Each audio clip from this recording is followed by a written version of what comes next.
আমি নিজে বলছি বাইরন বিশ্বাস, যদি বিজেপির প্রার্থী কিংবা আদার্স কোনো প্রার্থী কিংবা লোকাল কোনো প্রার্থীকে আপনারা আমার থেকে বেটার মনে করেন, বাইরন থেকে বেটার মনে করেন, এগ্রিমেন্ট করে নেবেন, লিখিত নেবেন যে ওর থেকে ভালো সার্ভিস দেব, আপনারাকে হাত জোর করে বলছি ওনাকেই জয়ী করুন।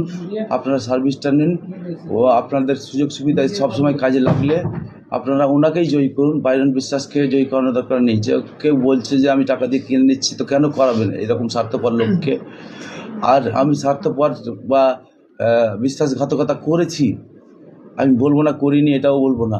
কংগ্রেস থেকে টিকিট পেয়েছিলাম, আমার হাতে খড়ি অধীর রঞ্জন চৌধুরী সাহেব মহাশয়, ওনাকে আমি মরার আগের দিন পর্যন্ত স্মরণ করব, ওনাকে সারা জীবন মনে রাখবো।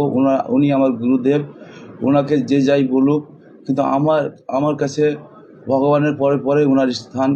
ওনাকে আমি দাদা বলে শ্রদ্ধা করি, ওনাকে সারা জীবন বলবো। উনি বড় হয়ে ছোটো ভাইকে কিছু বলতেই পারে, এতে আমার কোনো দুঃখ নেই, আমি আনন্দ পাই ওনার কথা শুনে।